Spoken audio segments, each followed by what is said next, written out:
देवरानी का ओटीपी। चल नेहा, दोपहर का खाना बना लेते हैं। नाश्ते के वक्त ही मैंने दोपहर की रोटियां और अमन की फेवरेट भिंडी प्याज की सब्जी बनाकर रख दी थी भाभी। आप बाकी सबके हिसाब से सब्जी बना लो ना। आज मेरा भाई आने वाला है ना, अगर मैं किचन में ही रहूंगी तो उसे समय कैसे दे पाऊंगी। अरे वाह, अमन आने वाला है? फिर तो तू जा, तैयार हो जा। नेहा कमरे में जाकर तैयार होने लगती है। आखिर उसका भाई जो आने वाला था, वो अपने भाई के लिए बाजार से पिज्ज़ा, फ्रेंच फ्राइज़ और उसकी पसंद की सारी चीज़ें लाकर पहले ही अपने कमरे में रख लेती है। और कुछ देर बाद जैसे ही अमन आता है, नेहा सीधा उसका हाथ पकड़कर उसे अपने कमरे में ले जाती है। देख मैंने क्या बनाया है, तेरी फेवरेट भिंडी प्याज की सब्जी और ये फ्रेंच फ्राइज पिज्ज़ा सब तेरे लिए है, जी भर की खा। कितना कुछ करती हो तुम दीदी मेरे लिए। जब भी मैं आता हूँ ये बनाना वो बनाना मेरे आगे पीछे घूमती रहती हो, और मैं तुम्हारे लिए कुछ भी नहीं कर पाता। इसलिए इस बार मैंने सोच लिया था कि तुम्हारे लिए कुछ लेकर ही आऊँगा। तुम्हारा छोटा भाई तुम्हारे लिए कुछ लेकर आया है, ज़रा गैस तो करो। मुंशी की कचौड़ियाँ या पुरानी हाट की चूड़ियाँ, इनमें से ही कुछ होगा, बताना क्या लाया है। तभी अमन अपने बैग से मोबाइल का बॉक्स निकालता है, जिसे देखते ही नेहा की आंखों में आंसू आ जाते हैं। तू मेरे लिए फ़ोन लेकर आया है, मोबाइल फ़ोन। कहीं मैं सपना तो नहीं देख रही। पर तेरे पास इतने पैसे आए कहाँ से? पैसे कहाँ से आए ये सब तुम मत सोचो। हमेशा तुम मेरे लिए कुछ न कुछ भिजवाती रहती हो। अब तुम्हारा छोटा भाई तुम्हें एक मोबाइल फ़ोन भी ना दे सके तो किस काम का भाई हुआ। मैंने मम्मी पापा और बाकी सभी के नंबर इसमें सेव कर दिए हैं, व्हाट्सएप भी ऑन कर दिया है, फ्रेंड्स बुक और ऑनलाइन खाना ऑर्डर करने के लिए जोमेटो स्विगी भी डाल दिया है। अब तुम्हें मार्केट जाकर मेरे लिए पिज्ज़ा नहीं लाना पड़ेगा, आराम से घर बैठे बैठे सब कुछ तुम्हारे लिए ही घर पर आ जाएगा। हट, मजाक करता है तू। घर पर बैठे बैठे कैसे खाना आ जाएगा? तुम कहती हो तो अभी कुछ ऑर्डर करके दिखा दूँ। अमन नेहा को फ़ोन के कुछ फीचर्स बताकर अपने घर लौटने को तैयार हो जाता है। कुछ समझने की ज़रूरत पड़े तो मुझे फ़ोन करना, मैं तुम्हें बता दूंगा दीदी। इतना भी बड़ा नहीं हो गया है तू जो मुझे सिखाएगा। मुझे सब आता है। अभी तक जिसके पास खुद का फ़ोन तक नहीं था, वो अब अमन को डायलॉग देने लगी थी। कहते हैं ना, जब किसी के पास उसकी समझ से बड़ी चीज़ आ जाए तो वो खुद को सबसे ऊंचा समझने लगता है। कुछ ऐसा ही घमंड अब नेहा के सर पर भी चढ़ने लगा था। अपना फ़ोन लिए सबसे पहले नेहा रसोई में अपनी जिठानी के पास जाती है और सेल्फी लेना शुरू करती है। भाभी, पाउट पाउट। पाउट क्या होता है नेहा? और ये तेरे पास क्या है, मोबाइल फ़ोन? ये देवर जी का तो नहीं लगता। मुझे किसी का फ़ोन लेने की क्या ज़रूरत पड़ेगी भाभी, ये तो मेरा पर्सनल फ़ोन है। अभी आया था ना अमन, वही ले आया। होगा कुछ 40-50 हज़ार का। वैसे इसमें ना फ्रेंड्स बुक भी है, उसमें मैंने देखी आपके भाई भाभी की तस्वीरें। आप तो कह रही थी कि वो हनीमून पर फॉरेन स्विट्ज़रलैंड गए थे, पर उसने तो ये बगल के नैनीताल की तस्वीरें फ्रेंड्स बुक पर डाली है। खैर कोई बात नहीं, अब जिस आदमी की जैसी औकात होगी वो वैसी ही जगह पर जाएगा ना। बाप रे, फ़ोन क्या आ गया? ये तो खुद को कहीं की महारानी समझने लगी है। न्यूज़पेपर तक तो पढ़ना नहीं आता, टीवी पर आ रहे ऐड के बारे में भी मुझसे पूछती थी, और आज मुझे ही पाउट बोल कर दिखा रही है। नेहा का फ़ोन ना होकर न जाने क्या हो गया था। अपना फ़ोन लिए पूरे घर में इधर उधर घूमती रहती है, पर घर का काम तो करना ही था। बाथरूम में पड़े कपड़े के ढेर को देखकर नेहा अपने फ़ोन में गूगल को ओपन करके कहती है, हेलो गूगल, बिना मेहनत के कपड़े कैसे धोए? कपड़े कॉटन के हो सकते हैं, रेयॉन के हो सकते हैं और अन्य फाइबर के हो सकते हैं। अरे ये नहीं गूगल, कपड़ों को बिना मेहनत के कैसे धोएं? अगर आप मेहनत नहीं करना चाहती, मतलब आप काम चोरी करना चाहती हैं, तो आप वॉशिंग मशीन में कपड़े धो सकती हैं। पर वॉशिंग मशीन तो मेरे पास है ही नहीं, क्या फ़ायदा फ़ोन का, अगर फ़ोन के रहते भी मुझे हाथ से कपड़े धोने पड़े। नेहा अपना फ़ोन लिए लगातार बड़बड़ाती जाती है, जिसकी आवाज़ सुनकर उसकी सास उसके पास आकर कहती है, या काम के टाइम बाथरूम में घुसकर किससे बातें करने लगी तू बहू? वो मम्मी जी, मैं ना गूगल से बात कर रही हूँ। अच्छा, आप कैसे समझेंगी गूगल क्या होता है? माँ मत बन मेरे तू, गौरव ने मुझे सब बता रखा है। वो तो बस फ़ोन के वाइब्रेशन से शरीर में बीमारियाँ होती है, इसलिए मैं फ़ोन नहीं रखती। पर तू गूगल से कैसे बात कर रही है? तेरे पास तो फ़ोन ही नहीं है। वो आज मेरा छोटा भाई आया था ना मम्मी जी, अमन, मुझे फ़ोन देकर गया है। भले आप सबको लगे कि मेरे मायके वाले भूखे नंगे हैं, पर शायद यहाँ भी किसी के पास इतना महंगा फ़ोन नहीं होगा जो मेरा भाई मुझे देकर गया है। इसमें कितने सारे ऐप्स है, क्या बताऊँ।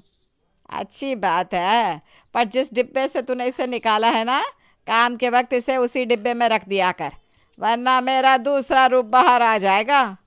पर नेहा कहाँ रुकने वाली थी। वो तो रोज़ फ़ोन से कुछ ना कुछ नया सीखने की कोशिश में लगी रहती और दिन से रात कर दिया करती।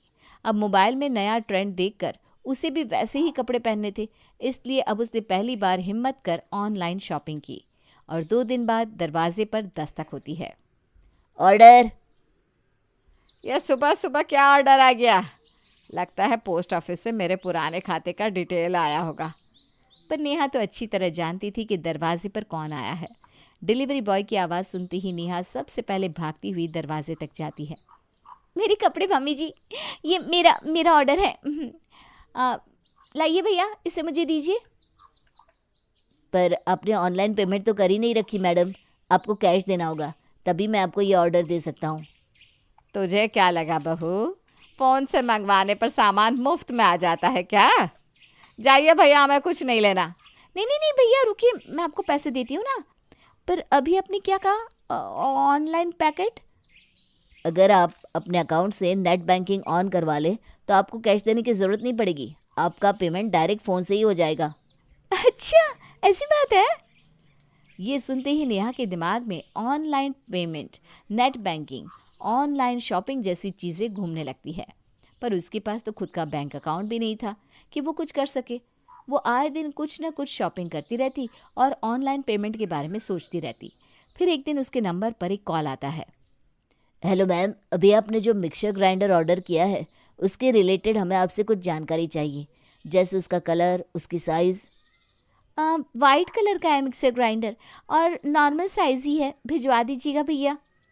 बट अगर आप अपना ऑनलाइन पेमेंट का ऑप्शन चूज़ करेंगी तो ये मिक्सर ग्राइंडर आपको 30% डिस्काउंट पर मिलेगा। 30%? यानी 600 रुपये का डिस्काउंट पर भैया मुझे तो ये सब आता ही नहीं और ना ही मेरे पास ऑनलाइन पेमेंट की फैसिलिटी है। कोई बात नहीं, आप अपने एटीएम कार्ड का नंबर मुझे बताइए, आपके बदले हमारी कंपनी सारा प्रोसीजर कर देगी। पर मेरे पास तो वो एटीएम कार्ड भी नहीं है भैया।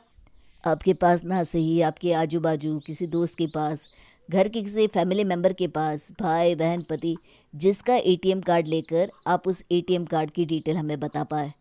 किसी के भी पास अगर एटीएम कार्ड हो तो आप उस एटीएम कार्ड का नंबर मुझे बताइए।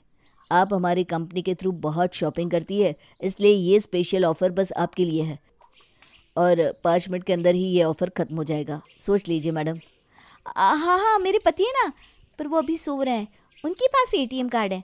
मैं उस एटीएम कार्ड का नंबर आपको बता देती हूँ, पर भैया प्लीज़ उन्हें पता ना चले। मैं ना उन्हें सरप्राइज़ देना चाहती हूँ, उन्हें भी तो पता चले कि मेरे जिस मोबाइल से वो इतना परेशान है, आज उसी के कारण इतने पैसे हमारे घर में बचने वाले हैं। नेहा भागकर अपने कमरे में जाती है और अपने पति के पॉकेट से एटीएम कार्ड निकालकर उस फ़ोन कॉल वाले को कार्ड नंबर बता देती है। कार्ड पर इशू डेट और कार्ड कब तक वैलिड है, दोनों डेट्स लिखे होंगे, वो बताइए।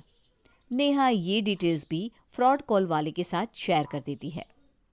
अब आपके पति के मोबाइल नंबर पे एक ओटीपी आएगा, आपको बस इतना सा काम करना है कि वो ओटीपी नंबर हमें बताना है। आप जैसे ही वो ओटीपी हमें बताएंगी, आपके ऑनलाइन पेमेंट का प्रोसीजर कंप्लीट हो जाएगा और फिर आपको कैश ऑन डिलीवरी नहीं देनी पड़ेगी और हर शॉपिंग पर डिस्काउंट भी अलग से। नेहा अपने पति के फ़ोन में आए ओटीपी को उस कॉल वाले को बता देती है और जिसके बाद उसके पति के फ़ोन पर एक मैसेज आता है, 50,000 डिडक्टेड। हेलो भैया, फ़ोन पर एक मैसेज आया है, हेलो। नेहा हेलो हेलो करती रह जाती है और फ़ोन कट जाता है। नेहा कुछ समझ नहीं पाती और अपने पति के फ़ोन को वापस उसी जगह पर रख देती है। नींद से जागकर जैसे ही गौरव अपने फ़ोन पर आए मैसेज को देखता है, उसका पारा चढ़ जाता है। वो गुस्से में कमरे से बाहर आकर नेहा को आवाज़ लगाता है, नेहा, नेहा कहाँ हो तुम? बाहर आओ। मैं जानता हूँ ये सब तुम्हारी ही करतूत है। तुम ही आई थी ना कमरे में मेरा फ़ोन लेने, आई थी ना?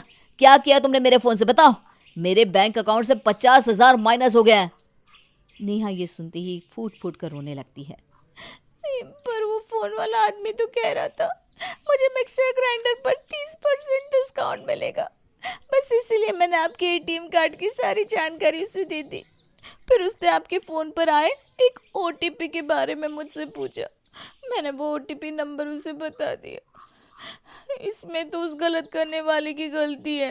मैंने क्या गलती की? मैंने तो बस उस पर विश्वास किया था। हे भगवान, मैं अभी जाकर अपना एटीएम कार्ड ब्लॉक कराता हूँ। 2 लाख है मेरे कार्ड में, न जाने वो लोग और कितने पैसे मेरे कार्ड से निकाल लें। नाच ना आए आंगन टेढ़ा। फ़ोन चलाना आता नहीं और फ्रॉड करने वाले को सारी डिटेल्स दे रही हो। अरे दुनिया तो बैठी है फ्रॉड करने के लिए। किसने कहा था ओटीपी देने के लिए? और बन हीरोइन, बैठे बैठे इस लड़की के कारण इतना बड़ा नुकसान हो गया। अब तू फेंक रही है या इस फोन को मैं फेंकूं? नेहा का ओटीपी शेयर करना उस पर इतना भारी पड़ जाता है कि उसके हाथ से उसका फ़ोन तक चला जाता है। अब तो चल रसोई में, अब तो तेरे पास तेरा फ़ोन भी नहीं है आउट करने के लिए।